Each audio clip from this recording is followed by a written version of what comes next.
Chad Yeager sits alone at his bedroom desk, eyes shut, concentrating on a silent conversation. Across the cosmos, his mentor, Prince Dex of Idoi, responds. Their Henshin Nexus belts, connected to the morphing grid, bridge the interplanetary distance, uniting the two warriors through their powerful bond. So as hard as we're getting hit, he's still somehow causing just as much trouble on Earth, right? Well, that is concerning. Dragon hated Zed. He's putting in effort on Earth. I feel like he's got something extra terrible planned for Idoi.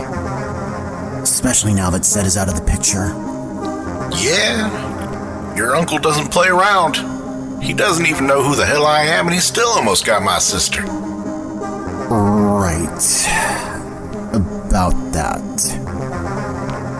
Chad, I'm sorry I didn't tell you that he was my uncle from the start. It's kind of a shame for my family and our people. Hey, he's the evil intergalactic warlord, not you. So I get it. It just sort of seems like it would have been good to know up front. So it doesn't feel like I'm being used for some kind of family squabble. Chad, that wasn't my intention at all, and I'm so sorry. Hey fella, like I said, I get it. And I know that's not the case. Why is he the way he is anyway? Well, to make a long story short, after my mother died, Dragon was the oldest surviving member of the royal family besides my grandfather. When my grandfather saw the way he treated our people and his cruelty, he made a decree that upon his passing, instead of the throne going to Dragon, it would go to me. My uncle didn't take kindly to a child being made heir to the throne he believed he deserved. Yep, that checks out. Checks out? Makes sense. It means it makes sense. Ah. Your Earth slang is really something. Bella? Yep. Thank you for telling me, Dex. But don't worry.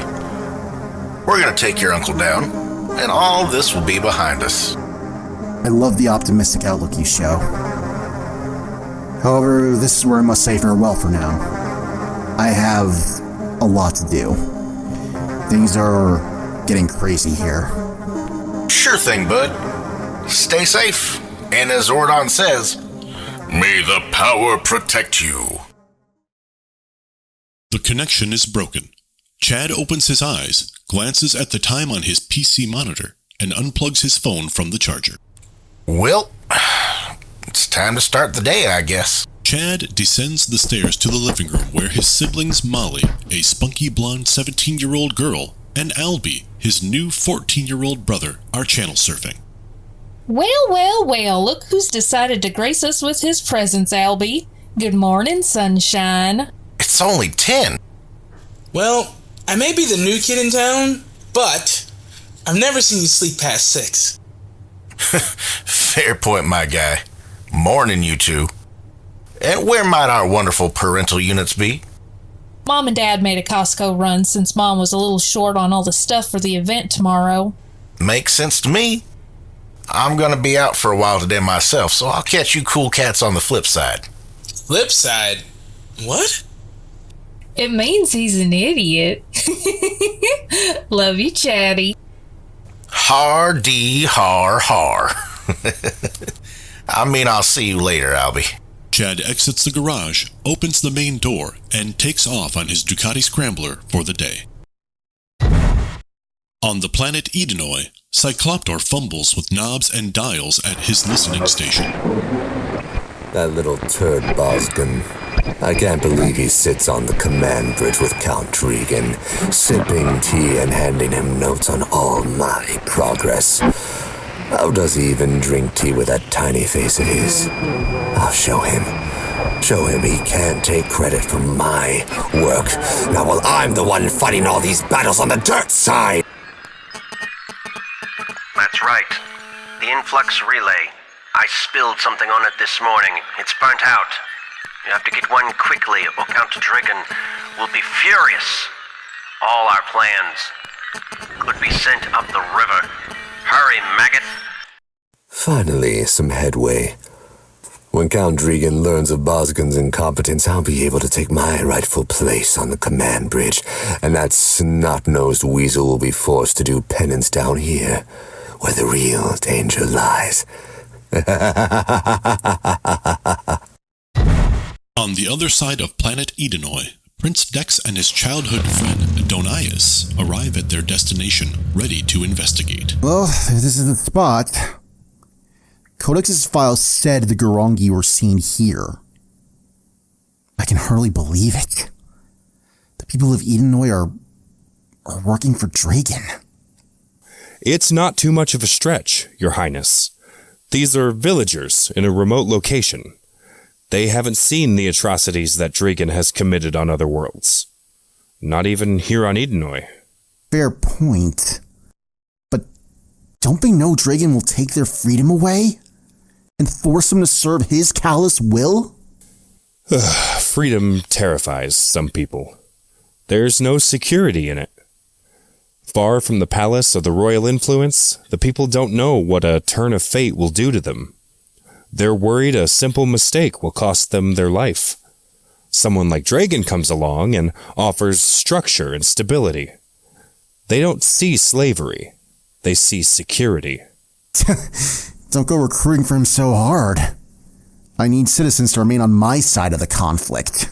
Naturally. No, Your Highness. The life of a royal is structured and orderly. You know your place and your purpose since birth. The king knows, you know, and the people know your purpose. But the people don't know their own purpose.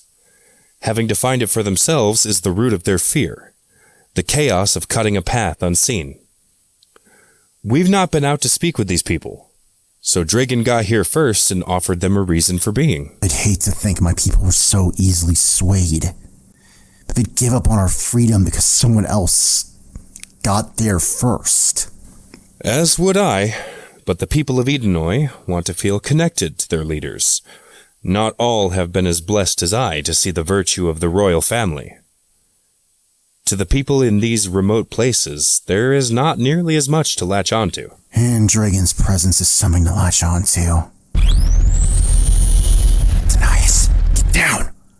Prince Dex and Donias duck into the bushes as a truck pulls up to an abandoned warehouse. The Garangi open the bay doors, and for a moment, electric diodes and sparking equipment are visible. What is that? Potentially, our worst fears realized. The Garangi have weapons. Potentially super weapons. We have to get a closer look. See what they are. And destroy the machines if need be. Fortunately, my lord, we already look like we belong here. The Garangi are from Idoi. For once, we don't need to look like mutants to sneak in.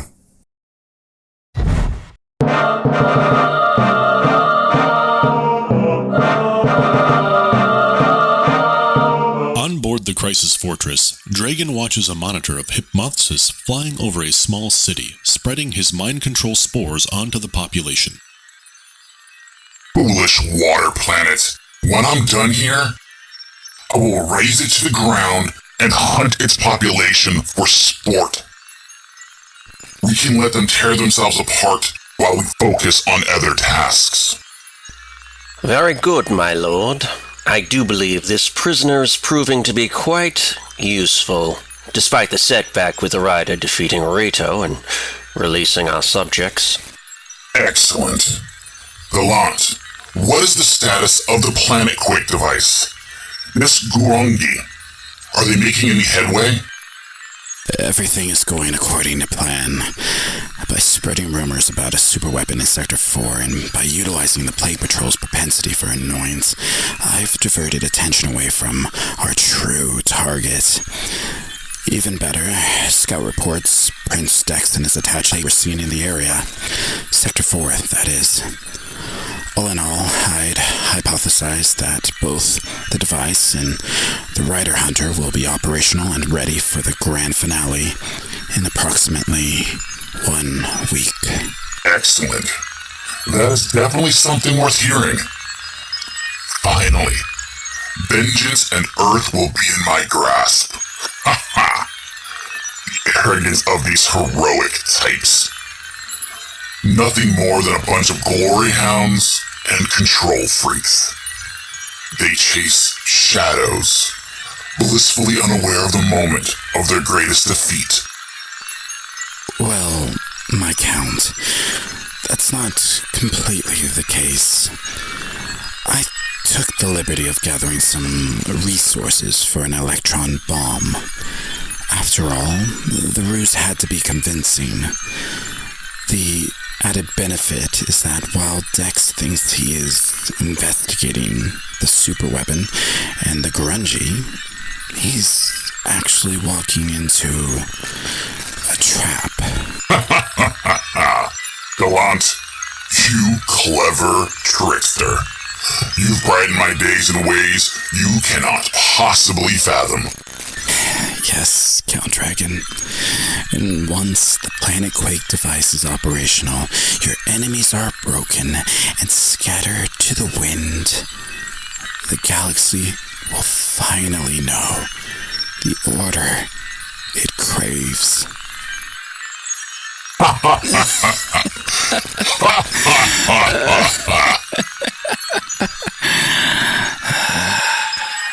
My lord, it's come to my attention that Zed's forces in Bilius know the identities of the Power Rangers. Have we discovered any clues as to who this new Earth Rider is? The one helping them? No. But our hunter will learn his true face when he kills them, providing Gallant's confidence does not fail me. Dear sweet Count, you will not be let down. Good. If I have to get involved physically, then no one will be happy. As Drigan says this, he glances next to his throne where a large octagonal podium sits. Stuck tipped down into a slot in the center is his massive greatsword.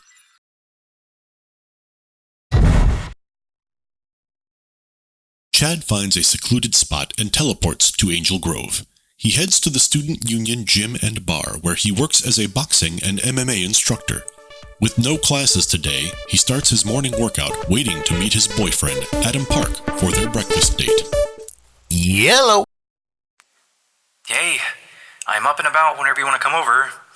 I've been trying to be a little more independent, so I figured I could try to cook breakfast for you. No one's here, so it'll just be us. Sounds perfect, sweetness. After we can go out and do something. Maybe watch a movie or something? It's like you're reading my mind. Soon we'll be able to finish each other's... lasagna. Maybe not.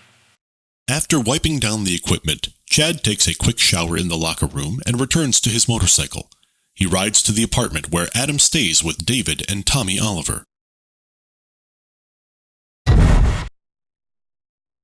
Meanwhile, on the Crisis Fortress, Count Dragon focuses his attention on Earth and the plan to destroy its rider. What's the progress on that Earth city Hypnothus is taking over? Excellent, my Count. 50% of the population is now under his control and rising. Good. Once all of them are under control, have Hypnothus initiate the Apocalypse test. Dragon rises from his throne and strides to a console, his red cape flowing behind him like the ocean of blood he has left throughout the galaxy. And the virtual model for the device for Idoi shows promise. If we can make this destruction a reality, then not only will I have my vengeance, but I will be setting an example for any that would stand in my way. Absolutely, my Count. No one will dare defy you. In the same room, a maggot, one of Dragon's soldiers, fumbles with tools, creating a clatter as it tries to repair an intercom speaker. Dragon strides over, expressionless, grabs the maggot's head and crushes it against the bulkhead, blood and brain spurting from his large hand. He then walks back to the console. There. That's better. I couldn't hear myself thinking. Bosgan, get someone in here to clean that mess up.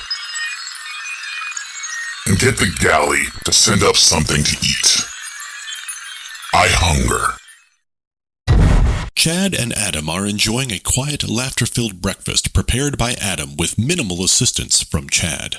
Is it okay? I read online that people from North Carolina like country ham. Did I make it right? It's fantastic. You did it perfectly. The secret is to cook it just like you did to draw out enough of the salt used to cure it. And the hash browns are perfect. Well, I'm glad you like it. And sorry again, David and Tommy don't have any hotter sauces than that. It's okay. I'm just glad to be here with you. My family is my life, but sometimes I need time for myself. And any time that includes you, even better. I was actually thinking of using my settlement money to buy a house and was kind of wondering... Well, shit. Hold that thought. Hello? Adam looks away, hiding the slipping smile from Chad to prevent worry or pity over his struggle with the wheelchair and avoiding his family. As Chad answers the phone, he hears a voice he hasn't heard in over a year. Hey, CB, did we just have an earthquake here in West Virginia, or did you fall down? Chad's grin gets even bigger. Donnie James, as I live and breathe. Still haven't gotten funny yet, huh? Hey, words hurt. What are you up to besides 6'4"? Well, I was just spending some time with my boyfriend. Why? Are you in town? Oh, no, nothing like that. Just had some weird shit to share is all. I can call back later. Yeah, man, I'll give you a ring later today. Okie dokie, Chode. I'll catch you later. The call ends before Chad can respond. Who was that? That just so happened to have been my best friend from 2nd grade all the way up until I joined the Army. Oh, that guy you told me about, PJ? DJ, short for Donnie James. Wow, I thought I'd heard the most redneck name ever with your middle name, but nope, 2 names takes it. Yep, it's so funny he called. I was thinking of going to visit him soon. He lives in West Virginia now. Well, why don't you? He's your best friend, right? Well, if I do, would you come? I'd love for him to meet you. I don't know. An adventure out of this apartment with a big, strong guy to a rustic getaway. Let me think. Yes, definitely. When were you thinking? Well, how's the day after tomorrow? I can teleport as close and just say we drove the whole way. I can borrow the truck from my dad for a couple days and we can come back on Sunday night. I'll pack a bag. Chad and Adam arrive just outside Beckley, West Virginia, teleporting Hal Yeager's old pickup into an empty field.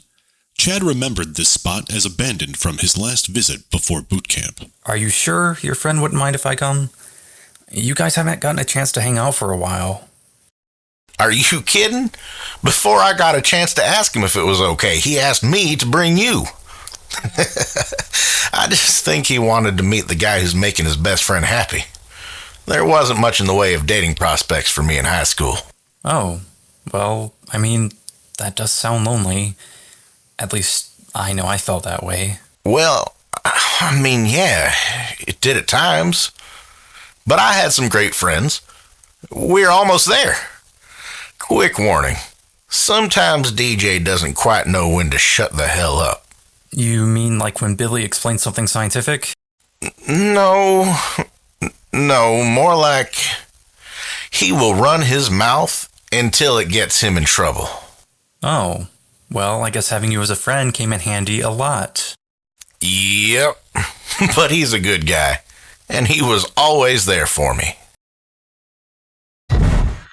On the planet Idoi, Cycloptor opens a channel to the Crisis Fortress and requests to speak directly to Count Dragon. Cycloptor? What is it?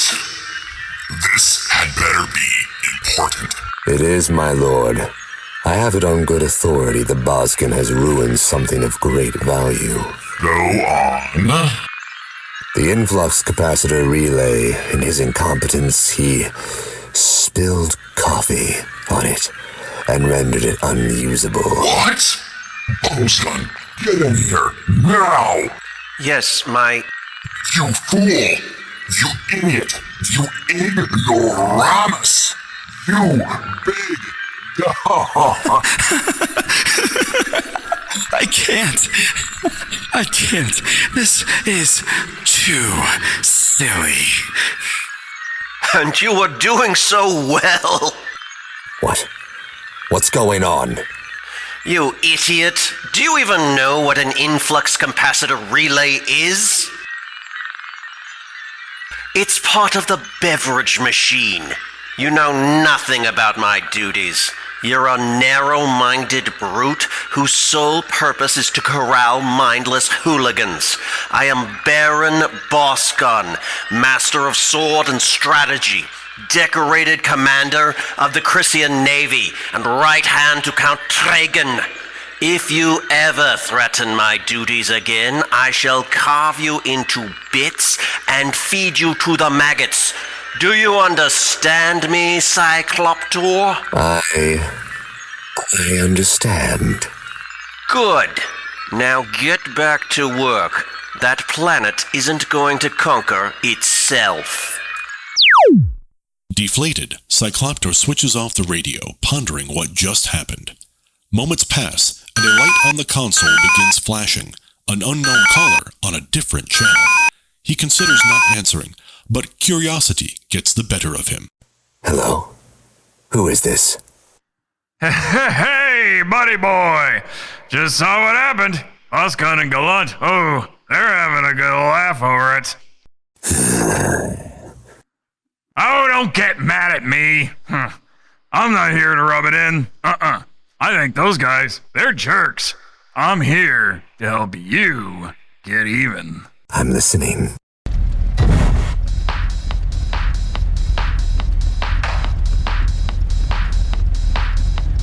Chad and Adam reach their destination, a quaint-looking motel, when Chad's phone vibrates and he checks it. Bitchin'! That's DJ. He says whenever we get there, he's at a bar just down the road. The two men enter the bar, with Chad pushing Adam's chair. Adam takes in the scene, a bar full of dirty, blue-collar men drinking and joking, clearly fresh from a hard shift in the local coal mine, a sight he had only seen in movies. Well, shit the bed. Look who's here. Watch out now, fellas. We got ourselves a kaiju. Look out there, fellas. It's a guy who thinks he's a comedian. Chad steers Adam toward a man his age with dirty blonde hair streaked with coal dust, a small pointy chin, and long, thin nose, wearing grime-covered blue coveralls. The big man picks the smaller man up in a bear hug, then sets him back down. Well, I certainly hope the drive was okay. And you. DJ points suddenly at Adam, whose eyes go wide at the very sudden switch in attention. Put her there, dude. My name's Donnie James, but please, feel free to call me DJ. Sounds a bit less hillbilly-tastic. And you must be the absolute wild man who was able to catch Big Bad Buck. You use his middle name to go for the 3B sound thing, when you could just say Big Bad Chad and have it rhyme. Chad smiles ear to ear and tries not to laugh. DJ looks solemnly at Adam, eyeing him up and down in his chair for a moment before responding. Well, shit, that does sound better. Okay, big guy, I like this one. Kinda hard not to, really. The trio spend the next few hours hanging out and telling stories. Chad and DJ catch up, and DJ and Adam get to know each other. The bartender, having not carded anyone, keeps the beers coming. Well, it's time to drain the reservoir. Play nice, you two. Chad makes his way to the men's room as DJ and Adam continue to talk. So, DJ, what was it like being best friends with the only gay guy in a southern high school? Well, he wasn't the only gay guy in school. He was just the only one who was out. Our friend Sydney was gay too, but, never mind about all that. Well, you can't start a story like that and just end it that way. Now my imagination's going crazy. Did they date? Chad told me I was his first actual boyfriend. You are! It's not that. Chad was brave, big, strong, and could fight. No one ever picked on him for obvious reasons. So he took any bigots being nice to him as a sign of kindness and acceptance. But they were just afraid to mess with the Hulk. That was about the skinny of it. He had it made, so he thought that anyone that was different would be accepted also. So, our friend Sid decided to come out to Chad, who he knew would understand. Well, good old Chad figured that if I'm accepted, so too shall Sid be, and he talked Sid into coming out at a party we all went to. Sid had told Chad he didn't really feel ready or comfortable, and that he was scared to. But Chad talked him into it. That doesn't sound right. Chad says all the time that it isn't right to get people to come out when they aren't ready. Yeah, this is why Sid told a group of our friends and several guys that Chad thought were his friends, and they really started just teasing Sid and saying some awful shit about him. And then Sid started crying, screaming at Chad for making him think he would be okay, and ran off. Oh shit, he's never said anything about this. Sid hit a damn cow, of all things, while going 90, trying to get home from the party, and died. Chad never forgave himself for any aspect of what happened, and a couple years later, he was leaving for the army. So he's been dealing with this whole time. I hate bullies. And he's always been that way, but he definitely feels responsible, and he acts like he has some sort of atonement to make. I've seen him go through something like that too, but I think he's actually starting to forgive himself for it. He feels so bad, but I can never get him to open up about it. The two men are startled when they hear Chad's voice behind them. Don't need to when I have you to blab it to somebody you just met. See?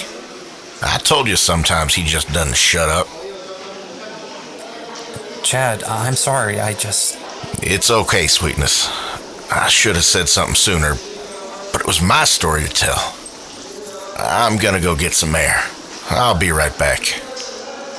Chad walks out of the bar, and a group of 4 rough-looking individuals waits for the door to close before standing up and approaching DJ and Adam. Well, Mouthy, pissing off the tourists now too? Tourists? Oh, no, they're friends. We just came to... I wasn't talking to your wheels.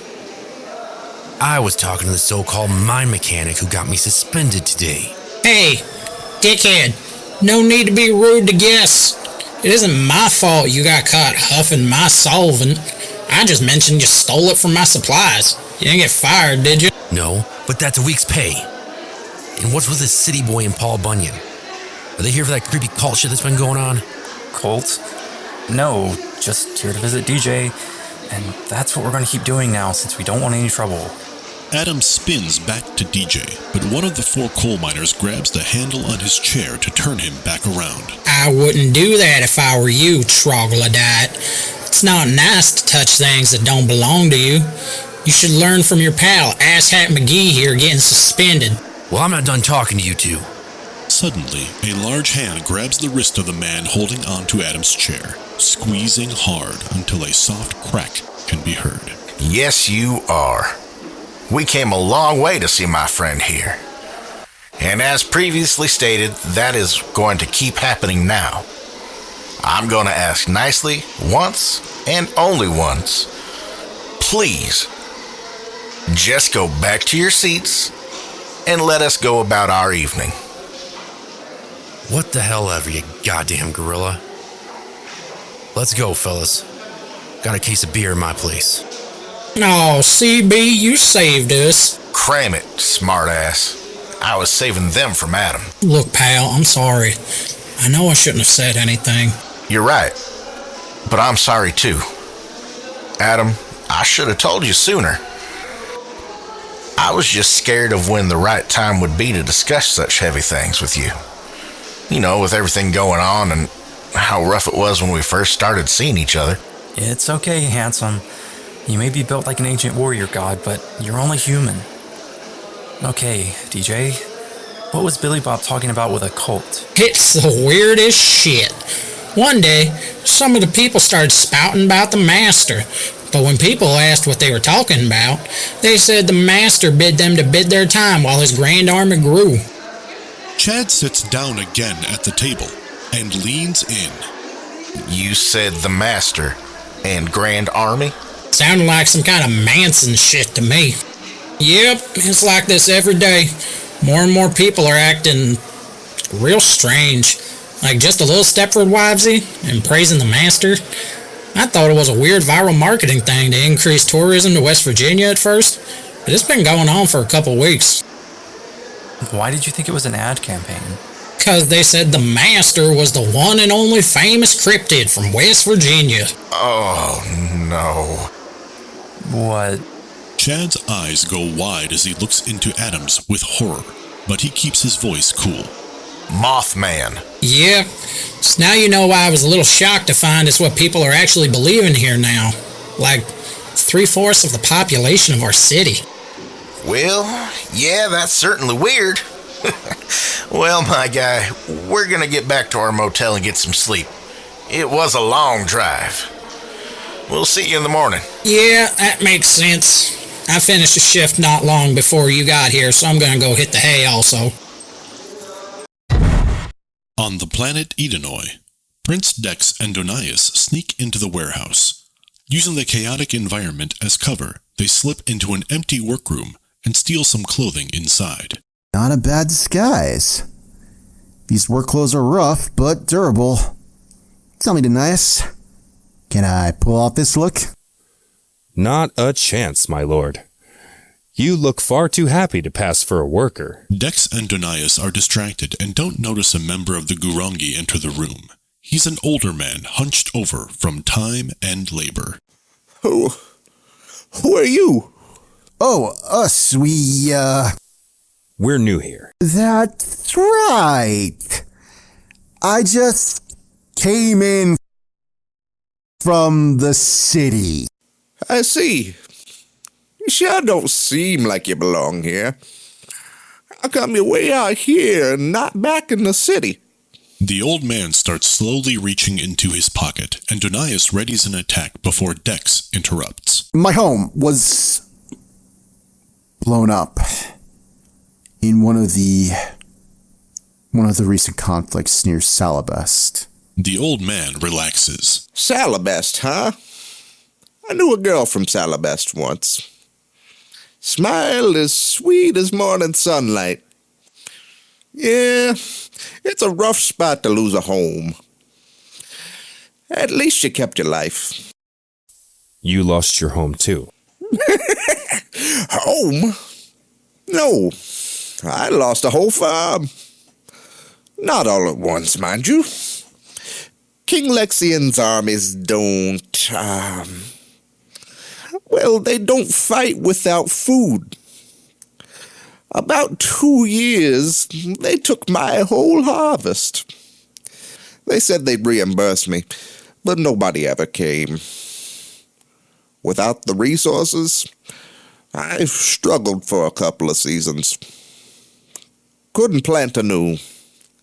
The Rungi isn't the best place to be, but at least there's food. And no one here makes you promises they can't keep. They took your harvest and left you with nothing? They can't do that. Kind of like they destroyed your home and nobody came to help you rebuild? You live as long as I have, son. You learn not to put your faith on either side. It's the people who clean up the mess. The ones who get no glory, what are the real heroes? Dex looks to Donias solemnly. I guess I see your point. Perhaps the things left behind need more attention. Back on Earth, Chad and Adam make their way back to the motel. This master of theirs sounds a lot like that monster Dragon had Rito working with. That's the issue. He said there was another city they were messing with, and somehow, by sheer dumb luck, we found it. It's perfect, too. Mothman was already a local legend in the state for decades, so, of course, sightings would just be brushed off by anyone who isn't in his control. I absolutely hate how simple but smart it is. Dragon, you wily mother... Chad, watch out! Chad slams on the brakes of his dad's beat-up old pickup and comes to a stop inches away from a line of people standing in the road. Chad sticks his head out of the window. What the hell are you guys doing? Are y'all okay? The Master would like you to join us. Our numbers must grow. So says Master Hypnothis. Yeah, that's gonna be a big fat no. That is not an option. Please wait here until the Master arrives. What's the play, handsome? Well, we are not sticking around. Slamming the gear shift of the truck into reverse, Chad backs up quickly. Then, throwing the gear shift into drive, he maneuvers the truck around the group trying to stop him, racing back to the motel and getting himself and Adam inside. Well, looks like I'm on bug duty tonight. Stay here with the door locked. Shouldn't be too difficult, but if those guys find our room and come calling, teleport back home and let me know on the communicator. I can help, you know. No, stay here. You and the Rangers deal with enough. You deserve a break. Besides, Dragon's my job, remember? Please, just promise me that you... I know. If I get in trouble, let you know. The two lovers share a kiss and a hug before Chad zips his jacket up and heads back out in the pickup. Well, okay then. Here we go. Not long after, Chad is walking through the streets on foot, searching for any signs of where he might find Hypnothis. The city answers his question for him. The church bells start to sound. Well, it's 11 at night, so I'm gonna guess that that's out of the ordinary. Tracking the sounds to the local church, Chad finds a large crowd staring up the steps. There stands Hypnothis, a 6-foot-tall muscular humanoid moth, clad in a jewel-studded loincloth, gripping an ornate spear with a long, willow leaf-shaped blade. The people turn to Chad. The earlier speaker addresses him once more. He senses you are still not under his control. He says you will be soon. Please just join us and join in his grand army. The hell I will. Butterfree there's got a date with a bug zapper. Henshin phase engage. The crowd begins to descend on Chad before he even transforms. As he changes into his suit, he begins to push and shove the attacking townspeople away, taking care not to seriously injure anyone, as he tries to make his way to where the being controlling them stands. Get the hell off me! I don't want to hurt any of you! As the crowd closes in on Chad, he is overwhelmed. His unwillingness to hurt the manipulated people and their great numbers overwhelming him in his suit. Through a crack in the wall of people, he sees Hypnothis take to the sky with his disproportionately small wings. I'm trying to save you! Feeling the weight of hundreds of people pressing on him, Chad hears a sudden whooshing of air and many thuds, and then suddenly he's pulled back to his feet. Then who's gonna save you, big guy? Damn it! I said... Yeah, I know, but me being stuck in the chair does no good. Now, let's squash this bug. God, I love you. Did you just throw the L word at me for the first time? In the middle of a battle? I reckon I did. Well, I love you too. Now, let's wrap that up and save it for later. We have shit to do. Right. Now, he won't let us near him if he's got these guys to use as a shield. Well, I'm faster than you, so I'll keep this group focused on me and pick them off without hurting them. You go after Dragon's pet. Stay safe, sweetness. Let's ride. Chad starts running in the direction he saw Hypnothis go.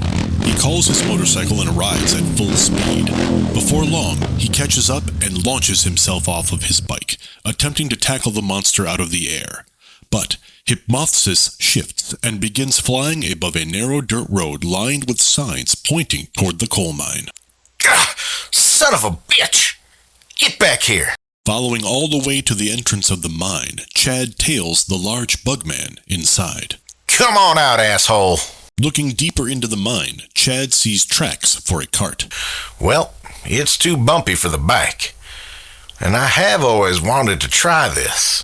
Chad climbs into a large motorized minecart when suddenly, in a flash of light, the shabby-looking cart transforms itself.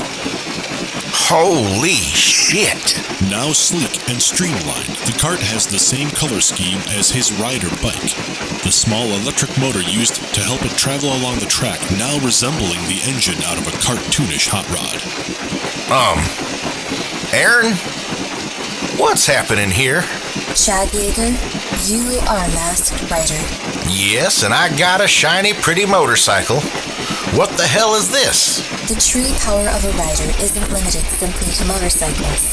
You gain the ability to transform and operate, drive, or pilot any vehicle regardless of experience, or lack thereof of said vehicle.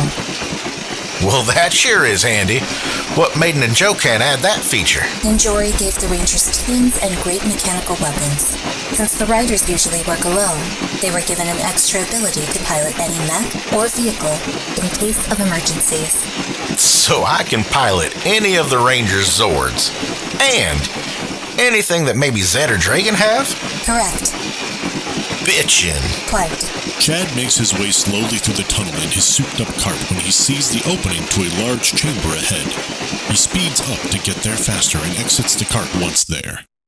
There you are. Chad places his hand on the blue circle on his belt. Flowing storm form activated. Pushing his fastest form to its limit, Chad zooms around Hypnothes's backside before the airborne villain can escape. With swift precision, Chad places his hand over the glowing red circle. In a blinding flash of light, Raging Inferno form activated. Chad unleashes his full strength, seizing the moth's wings and wrenching them downward and to the sides with brutal force, tearing them off. Thick turquoise liquid oozes from the gaping wounds, staining the ground beneath. You're not getting away again, bitch. Hypnothesis reaches back and slams Chad over his head to the ground, followed by Chad kicking out and catching the big bug in the stomach, sending him flying backward. Okay, I get you're angry, but... Whoa! Easy now. Inferno sabers. Chad nimbly dodges a reaching spear attack, swiftly summoning two long curved swords, glimmering gold, silver, and red. Chad begins to parry the moth's relentless strikes. There, you fuzzy prick. How do you... like... this? The two warriors trade blows as their blades clash. Hypnothesis makes a wild lunge for Chad, and his spear sticks into the stone wall. Chad swings his sword down on the shaft, cutting it in two with one sword and thrusting the other into his opponent's chest. Gotcha! Sending his swords away, Chad leaps up and over the Mothman, then lunges forward, his fist surrounded by a large ball of glowing, fiery light. Rider... punch! As the monster explodes into flame and ash, the explosion also triggers a reaction in the mine, the ceiling and walls beginning to cave in. Chad jumps into the cart once more, and again it transforms. He races back up the tunnel at full speed, making it out just in time as the entrance collapses behind him. The next morning, Adam and Chad, still fatigued from the fight, meet up with DJ for breakfast. So you didn't feel that earthquake? My boss called me this morning screaming about how the mine collapsed. Nope, but to be fair, I was just so tired, you know? Yeah, dude, me too. Sucks about the mine, though. Yeah, it's gonna take forever to sort out, but eventually, the town will get back to normal. Well, after the other thing gets fixed, too. Other thing? Folks in the town can't remember anything they did last month. No way. That is so weird. You're telling me. Anyways, you guys hungry or what? Reaching across the table, Chad holds Adam's hand. Adam's smile gets bigger as they look at the menu together. Meanwhile, on the Crisis Fortress, a familiar skeletal figure studies a map of Earth as he plans his next assignment for Dragon. Buckle up, bug boy. We're gonna have a ball. Back on the planet Idoi, Dex and Doneus make quick friends with the Gurangi. You know, I kind of like these people. I thought they'd be traitors, but they're just people. They laugh and seem to enjoy their work. I hate that we've lost their trust. Do you think there's any way we could earn it back? After the war is completed, sire. I know seeing your people like this burdens you, but Count Dragon must be defeated at all costs. The duo freezes. They realize one of the members of the Plague Patrol is staring directly at them. Act natural, they're just a worker. The Plague Patrol member turns and walks away. Dex and Doneus let out a sigh of relief. Close call. Should we get out of here? Not yet. We're almost there. Our heroes make their way to the electrical equipment and see it spark with artificial lightning. What is it? It's